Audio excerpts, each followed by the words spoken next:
రాష్ట్రం అభివృద్ధి చెందకూడదు, ప్రతి చోట అభివృద్ధి కార్యక్రమం ఎక్కడొచ్చినా దానికి ఫిర్యాదులు పంపడం. ఆ తర్వాత మొన్న నాకు కేంద్ర ఆరోగ్య శాఖ మంత్రి కూడా ఉత్తరం రాశారు, పీపీపీ మోడల్లోనే కళాశాల నిర్మాణం జరగాలని. ఇది విధానపరమైన నిర్ణయం విషయంలో ఈ రకంగా ఎవరైతే సంస్థలు ముందుకు వస్తున్నాయో, కన్స్టిట్యూషన్స్ ముందుకు వస్తున్నారో వాళ్ళని బెదిరించడం అనేది ఈ దేశ చరిత్రలో ఇప్పటిదాకా జరగలేదు. ఆంధ్రప్రదేశ్ అభివృద్ధి కోసం ఒకవైపు భవిష్యత్తు నిర్మించడం కోసం చంద్రబాబు నాయుడు గారు కృషి చేస్తుంటే, పేద విద్యార్థులకి వైద్య విద్య అందడానికి కుట్రలు చేసినా దీన్ని ముందుకు తీసుకెళ్తాం.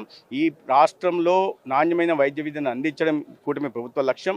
పేదలకు కూడా మెరుగైన వైద్య సేవలు అందించడం మా లక్ష్యం. ఖచ్చితంగా ముందుకు తీసుకెళ్లే ప్రయత్నం చేస్తాం. పీపీపీ అద్భుత విద్య, మంచి విద్య.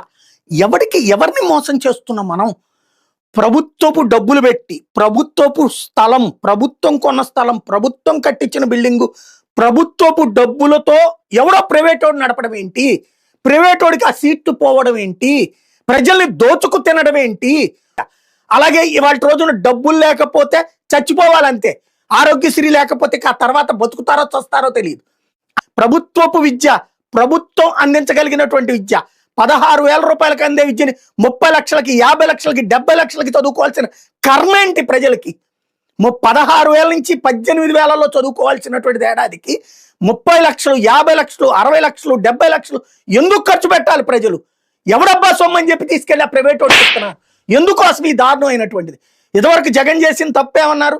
సెల్ఫ్ ఫైనాన్స్ అంటే ఒక 50% సీట్లని.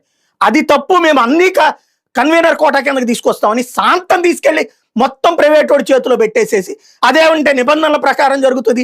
నాణ్యమైనటువంటి విద్య ఏం మామూలుగా గవర్నమెంట్ వాటిలో నాణ్యమైన విద్య ఉండదా? తీసిపడేయండి, అయితే మొత్తం మూసిపడేయండి. అసలు గవర్నమెంట్ ఎందుకు? ఇంకా గవర్నమెంటే నాణ్యమైంది కానీ ఇప్పుడు ఎందుకే గవర్నమెంట్?